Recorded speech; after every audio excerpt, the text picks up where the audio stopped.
ED అధికారులు విచారణకు రమ్మని నోటీస్ ఇవ్వడం జరిగింది.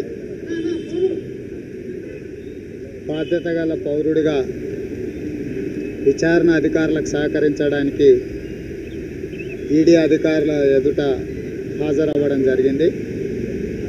హాజరైన సందర్భంలో 2015లో అక్రమంగా కేసీఆర్ గారు తెలంగాణ రాష్ట్ర సమితి పార్టీ నా మీద పెట్టిన ఎన్నికల కేసు, ఎమ్మెల్సీ ఎన్నికల సందర్భంగా పెట్టిన కేసుకు సంబంధించి ప్రశ్నలు అడగడం జరిగింది. అయితే అధికారులు అడిగిన అన్ని ప్రశ్నలకు స్పష్టంగా సమాధానం చెప్పిన, ఇంకా కొన్ని ప్రశ్నలు అడగాల్సినవి ఉన్నాయి, రేపు కూడా హాజరు కావాలని చెప్పిండ్రు. బాధ్యత గల పౌరుడిగా రేపు కూడా ఈడీ అధికారుల ముందు హాజరయ్యి వాళ్ళు అడిగిన అన్ని ప్రశ్నలకు పూర్తి స్థాయిలో సమాధానాలు చెప్పాలని నిర్ణయించుకోవడం జరిగింది. రేపు కూడా హాజరవ్వడం జరుగుతుంది. సార్, 50 లక్షల కోసం ఎన్నిసార్లు విచారణ? ఏంటంటే మిమ్మల్ని ఏమడుగుతారు? 8-10 గంటల పాటు విచారణ జరుగుతుంది కదా. ఈడీ 50 లక్షల రూపాయలు ఎప్పుడు విచారణ జరిగినట్టు ఎప్పుడు చరిత్ర లేదు. ఏమడుగుతున్నారు? గంటలు అంటే ఈ గట్టు మీద నుంచి గురి పెట్టి ఆ గట్టు మీద ఉన్న వాళ్ళని కాల్చాలని చూస్తున్నారు. ఇది ఎన్నికలకు సంబంధించో సొమ్ములకు సంబంధించిన విచారణ కాదు. 2015లోనే ఏసీబీ అధికారులు విచారణ చేసిండ్రు, కేసులు తెచ్చిండ్రు, ఛార్జ్షీట్లు ఫైల్ చేసిండ్రు. ఛార్జ్షీట్లు ఫైల్ చేసిన దాని మీద కోర్టు కూడా జడ్జిమెంట్ ఇవ్వడం జరిగింది. వాస్తవంగా ఇందులో విచారించడానికి ఏం లేదు. కానీ కేంద్ర ప్రభుత్వం మన రాష్ట్ర ప్రభుత్వానికి పెనవేసుకపోయిన అనుబంధంలో భాగంగా, రాజకీయ కక్షా సాధింపు చర్యలలో భాగంగా ఆనాడు ఎమ్మెల్సీ ఎన్నికల సందర్భంగా ఏసీబీ అధికారులను ఉపయోగించిండ్రు. మొన్న శాసనసభ ఎన్నికల సందర్భంగా ఇన్కమ్ ట్యాక్స్ అధికారులను ఉపయోగించిండ్రు. ఇప్పుడు పార్లమెంటు ఎన్నికలు రాబోతున్నాయి కాబట్టి ఈడీ అధికారులను ప్రయోగిస్తున్నారు. విస్పష్టంగా మోడీ కేసీఆర్ గారి యొక్క అనుబంధం ఎంత బలంగా, ఈ అనుబంధం ఫెవికాల్ బంధంగా మారిందనడానికి ఈ ఈడీ అధికారుల యొక్క విచారణను మనం అనుకోవచ్చు. వాళ్ళ కోపమంతా ఢిల్లీలో ఉన్న ఆయనకు ఆ గట్టు మీద ఉన్న ఆయన కోపం ఉంది, ఈ గట్టు మీద ఉన్న ఆయనకు నా మీద కోపం ఉంది. ఏదో ఒక రకంగా విచారణల పేరు మీద ఎప్పుడు ఎన్నికలు వచ్చినా నరేంద్ర మోడీ గారు రాకంటే ముందు వారి ఫ్రంటల్ ఆర్గనైజేషన్ కింద ఇన్కమ్ ట్యాక్స్ ఈడీ అధికారులు పంపిస్తుంటారు. వాళ్ళని ఎన్నికలలో నెగ్గించడానికి, ప్రత్యర్థులను కక్ష సాధింపు చర్యలలో భాగంగా ఇబ్బందుల పాలు చేయడానికి ఈ రెండు సంస్థలు ఫ్రంటల్ ఆర్గనైజేషన్ కింద పనిచేస్తున్నాయి. ఈ ఫ్రంటల్ ఆర్గనైజేషన్ కింద పనిచేసే సంస్థలు నరేంద్ర మోడీ గారి ఆధ్వర్యంలో పనిచేస్తున్నాయి కాబట్టి కేసీఆర్ గారు ఆయన సహాయం సహకారాలు పొంది ఈ ఎన్నికలలో నెగ్గాలనే ప్రయత్నంలో భాగంగానే మళ్ళీ పదే పిలిచి విచారణ చేయాలనే ప్రయత్నం చేస్తున్నారు. నేను ఈ సందర్భంగా తెలంగాణ ప్రజల తరఫున కేసీఆర్కు ఒక మాట చెప్పదలుచుకున్నాను. ఎమ్మెల్సీ ఎన్నికలలో ఏసీబీ అధికారులను పెట్టుకొని నెగ్గుండొచ్చు, మొన్నటి శాసనసభ ఎన్నికలలో ఇన్కమ్ ట్యాక్స్ అధికారులను లేకపోతే ఇన్కమ్ ట్యాక్స్ డిపార్ట్మెంట్ను అడ్డం పెట్టుకొని నెగ్గుండొచ్చు. ఇప్పుడు జరగబోయే ఎన్నికలలో ఈడీ విచారణతోటి ఈ పక్కన ఆ పక్కన, ఈ గట్టు మీద ఆ గట్టు మీద రాజకీయ ప్రయోజనం కోసం మీరు ప్రయత్నం చేస్తుండొచ్చు.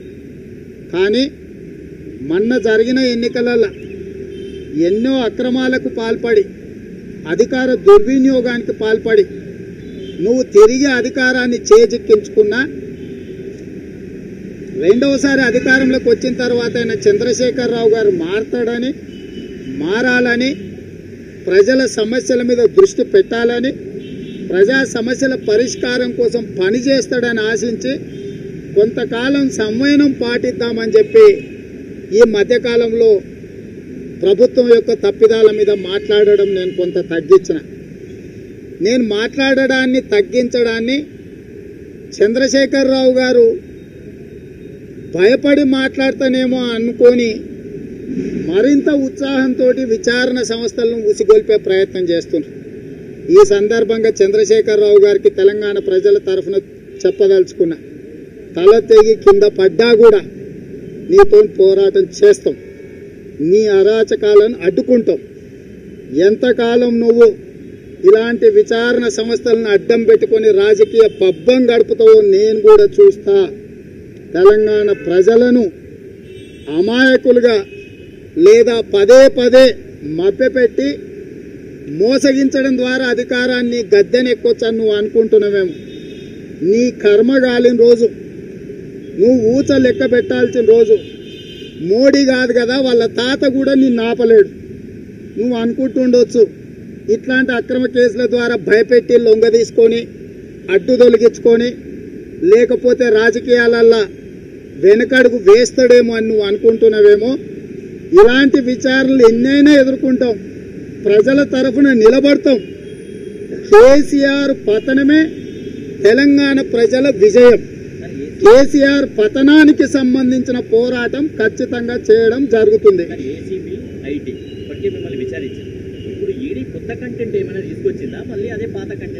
అంటే అందులో A5 వరకు కొంతమందిని ముద్దాయిలుగా పెట్టి జైలుకు పంపించడం జరిగింది. ఇప్పుడు ఇంకా కొంతమందికి నరేంద్ర మోడీ గారికి మోజు కలిగింది, ఇంకా కొద్ది మందిని కూడా ఇందులో కలిపితే ఆ గట్టు మీద ఏమన్నా ప్రయోజనం ఉంటుందేమని. ఈ గట్టు మీద ఉన్న ఆయన భుజం మీద తుపాకీ పెట్టి ఆ గట్టు మీద ఉన్న వాళ్ళని కాల్చాలని చేస్తున్న చిల్లర మల్లర ప్రయత్నము. ఆ చిల్లర మల్లర ప్రయత్నంలో భాగంగానే అధికారులు వేధింపులకు గురి చేస్తుండ్రు, గంటల కొద్దీ విచారణలు చేస్తుండ్రు.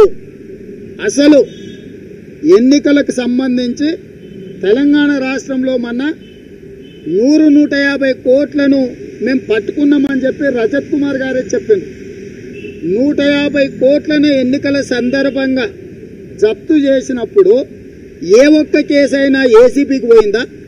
ఏ ఒక్క కేసైనా ఈడీకి పోయిందా? ఇవాళ 4 సంవత్సరాల క్రితము జరిగి ఎఫ్ఐఆర్ అయ్యి జైలుకు పోయి విచారణ అయిపోయి ఛార్జ్ షీట్లు ఫైల్ చేసిన తర్వాత అక్కడ ఆ పరిధిలో నేరం జరగలేదని కోర్టులు తీర్పిచ్చిన తర్వాత ఇప్పుడు ఇంకొక సంస్థను రంగప్రవేశం చేయడం ద్వారా ఏమి చెయ్యాలనుకుంటుండ్రో, ఏమి సాధించాలనుకుంటుండ్రో, ఎవరి మీద కక్ష కట్టిండ్రో నాకంటే ఉదయం నుంచి ఇక్కడ వేచి చూసిన మీకే ఎక్కువ అర్థమైంది. ఇంతకంటే ఎక్కువ వివరాలు చెప్పడానికి రేపు కూడా అధికారులతో మాట్లాడాల్సిన అవసరం ఉంది. కాబట్టి ఆ విచారణ పూర్తి అయిన తర్వాత అడిగే ప్రశ్నలను బట్టి పూర్తి స్థాయిలో మీకు సమాధానం చెప్పడం జరుగుతుంది. చాలా అంశాలు ప్రస్తావించారు. అధికారులకు చెప్పే అంశాలు మీతో చర్చించకూడదు. అధికారులకు ఇచ్చే వివరణ పూర్తయిన తర్వాత ఏ అంశాలను వాళ్ళు అడిగినరు, ఏ అంశాల మీద వాళ్ళ మీద అధికారుల మీద ఒత్తిడి ఉంది, సంబంధం లేని వ్యక్తులను ఏ రకంగా ఇందులో ఇరికించడానికి ప్రయత్నం చేయమని అధికారుల మీద ఒత్తిడి ఉందో పూర్తి అవగాహన కల్పించుకున్న తర్వాత తప్పకుండా మీ అందరికీ చెప్పడం జరుగుతుంది.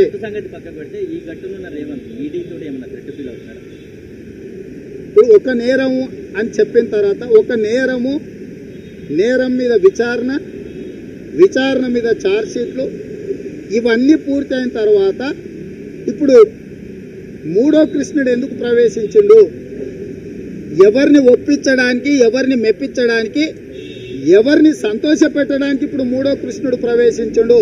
మొదటి కృష్ణుడు ఏసీబీ, రెండవ కృష్ణుడు ఇన్కమ్ ట్యాక్స్, మూడవ కృష్ణుడు ఈడీ. అంటే ఒకటో కృష్ణుడు తేల్చింది ఏంది, రెండో కృష్ణుడు తేల్చింది ఏంది, ఇప్పుడు మూడో కృష్ణుడు తేల్చబోయేది ఏంది, ఏం జరుగుతుంది ఇక్కడ అంటే ఒక్కొక్క ఎన్నికలప్పుడు ఒక్కొక్క సంస్థను ఉసిగొలిపి ప్రత్యర్థులను భయపెట్టి వాళ్ళ మీద బురద జల్లి వాళ్ళని ఇబ్బందులకు గురి చేసి మమ్మల్ని ప్రత్యక్ష రాజకీయాలలో ఉన్న మమ్మల్ని ఈ రకంగా విచారించినా వేధించినా రాజకీయ ప్రత్యర్థులుగా మీరు మా మీద కక్ష సాధిస్తున్నారని అనుకోవడానికైనా అవకాశం ఉంది. కానీ వేం నరేందర్ రెడ్డి మిత్రుడి పుత్రులు ప్రాక్టీసింగ్ డాక్టర్, ప్రాక్టీసింగ్ ఇంజనీర్. ఆ పిల్లలకు రాజకీయాలతో సంబంధం లేదు, లావాదేవీలతో సంబంధం లేదు. చంద్రశేఖరరావు ఎట్లాంటోడో, రావణాసురుడో, బకాసురుడో, నరకాసురుడో కూడా వాళ్ళకి తెలియదు. అలాంటిది ప్రాక్టీసింగ్ డాక్టర్, ప్రాక్టీసింగ్ ఇంజనీర్ల పిల్లల్ని వాళ్ళని పిలిపించి ఈడీ ఆఫీసులో కూర్చోబెట్టి చిన్నపిల్లల్ని వేధించడం అంటే, మమ్మల్ని దాటి మా కుటుంబ సభ్యులను కూడా వేధించడం ద్వారా మా మీద మానసికమైన ఒత్తిడి తీసుకురావడానికి ఈరోజు జరుగుతున్న ప్రయత్నాలన్నీ కూడా తెలంగాణ సమాజం గమనించవలసిన అవసరం ఉన్నది. ఆనాడు పిలువని వేం నరేందర్ రెడ్డి కొడుకులను ఈరోజు ఎందుకు పిలవాల్సి వస్తుంది? ఇవన్నీ కూడా ఎందుకు జరుగుతున్నాయో ఆలోచన చేయండి. రాబోయే ఎన్నికలలో మమ్మల్ని నిలువరించడానికో, మా మీద కక్ష సాధించడానికో కొద్దిమంది అధికారంలో ఉన్న పెద్దలు చేస్తున్న ఇలాంటి ప్రయత్నాల పట్ల ప్రజలు కూడా ఆలోచన చేయాల్సిన అవసరం ఉంది. కాబట్టి ఈరోజు మీడియా మిత్రులందరూ కూడా నా విజ్ఞప్తి ఒకటే, ఒక సంఘటనకు సంబంధించిన విచారణను ఎన్నిసార్లు విచారిస్తారు, ఎన్ని రకాలుగా విచారిస్తారు, ఎన్ని సంస్థలు విచారిస్తాయి? అక్కడ ఎఫ్ఐఆర్ అయిన తర్వాత, అక్కడ ఛార్జ్షీట్ అయిన తర్వాత మళ్ళీ ఇక్కడ ఈసీఐఆర్ అని మళ్ళీ ఈడ కొత్త కేసు మళ్ళీ మొదటి నుంచి మొదలు పెడుతుందంటే ఏంది దీని అర్థం?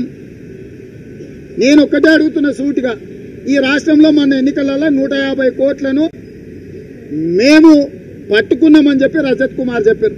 ఈ 150 కోట్లకు సంబంధించిన కేసులు ఎన్నిటిని ఏసీబీకి ఇచ్చిండ్రు, ఇన్కమ్ ఈడీకి ఇచ్చిండ్రు. నా మీద పోటీ చేసిన నరేందర్ రెడ్డి దగ్గరనే 51 లక్ష దొరికింది. నాది 50 లక్షల కేసు అంటున్నారు.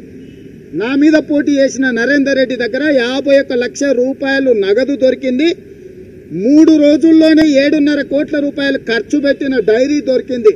సారాయి పంపకాలు, నగదు పంపకాలు, ప్రలోభాలు, ఇచ్చిన నాయకుల వివరాలు అన్నీ దొరికినాయని నేను ఆరోపణ చేస్తలేను. ఇన్కమ్ ట్యాక్స్ రేడ్ చేసి పట్టుకొని ఇన్కమ్ ట్యాక్స్ అధికారులే సంబంధిత ఎన్నికల అధికారులకు నివేదిక ఇచ్చిండ్రు. మరి చంద్రశేఖరరావు పార్టీ నుంచి పోటీ చేసిన అభ్యర్థి మీద వచ్చిన ఆరోపణను ఎందుకు ఈడీకి ఇవ్వలేదు, ఎందుకు ఏసీబీకి ఇవ్వలేదు?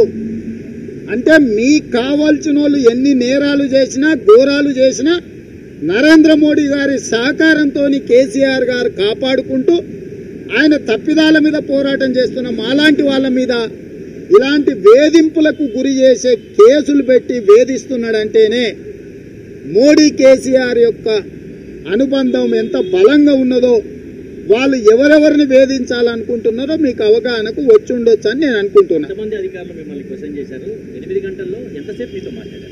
అధికారులకు సంబంధించిన వివరాలు చెప్పడం సరైనది కాదు. ఈడీ అధికారులు పోయినప్పటి నుంచి ఇప్పటి వరకు విచారించారు. ఇప్పుడు మిగతా విచారణ రేపు చేసుకుందామని చెప్పి రావడం జరిగింది. సో లోపల అధికారుల వివరాలు కానీ, అధికారులతో మాట్లాడిన వివరాలు కానీ బయటికి చెప్పడం విచారణకు భంగం కలిగించినట్టు అవుతుంది. కాబట్టి వాటి వివరాలు చెప్పదలుచుకోలేదు. రాజకీయపరమైన అంశాలు, రాజకీయ పార్టీలు, వాటి అధ్యక్షులు, ప్రభుత్వాలు చేస్తున్న అరాచకాల మీద స్పష్టంగా మాట్లాడతాం, పోరాటం ఉంటుంది.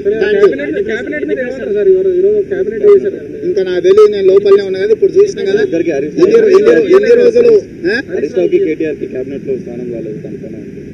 ఇక దాని మీద మళ్ళీ మాట్లాడతా. నేను అన్ని వివరాలు నేను నిన్ననే చెప్పిన, మీకు ఎవరెవరికి ఇయ్యాడో, ఎందుకు ఇయ్యాడో నిన్న చెప్పింది మాత్రం రాయలేదు. ఈరోజు మళ్ళీ అడుగుతారు. నేను నిన్న క్లియర్గా చెప్పిన కదా, నిన్న చెప్పిన కదా, హరీష్కి ఇవ్వడం నిన్ననే చెప్పిన, తుమ్మల నాగేశ్వరరావుకి ఇవ్వడని చెప్పిన, నాయన నరసింహారెడ్డికి ఇవ్వడని చెప్పిన, కడియం శ్రీగారికి ఇవ్వడని చెప్పిన. తెలుసు కేసీఆర్ ఏం చేస్తాడో తెలుసు. ఇప్పుడు నేను 6 ఫీట్ల హైట్ లేననుకో, 5.5 ఫీట్లు ఉన్నానుకో, నేను పొడుగు కనిపించాలంటే 5 ఫీట్లో నా పక్కన ఉంటే నేను పొడుగు కనిపిస్తా. 6 ఫీట్లో నా పక్కన ఉంటే నేను 5.5 ఫీట్లు ఉంటే పొట్టికి కనిపిస్తా. కేసీఆర్ చేసే దుర్మార్గాలు, అవినీతి, ఇవన్నీ కొంచెం నిజాయితీ పరులు నాయన నరసింహారెడ్డి లాంటి వాడు, కడియం శ్రీగారు లాంటి వాళ్ళు పక్కన ఉంటే ఈయన అవినీతి బండారం బయటపడుతుంది. కాబట్టి వాళ్ళని బయటపడేసి అంతకంటే పనికిమాలిన వాళ్ళని పక్కన పెట్టుకుని, పనికిమాలిన వాళ్ళు ఈయన కొంచెం పర్వాలేదా అని అనుకోవాలని చెప్పి పనికిమాలిన వాళ్ళందరినీ సంఘం పెట్టుకొని ఉంటాడు. నాకు తెలియదు ఎవరెవరికి ఇచ్చారో కానీ అది కేసీఆర్ యొక్క రాజకీయ వ్యవహార శైలి. కాబట్టి వీటికి సంబంధించి మళ్ళీ నిదానంగా మాట్లాడతా, రేపటి నుంచి తప్పకుండా మాట్లాడతా.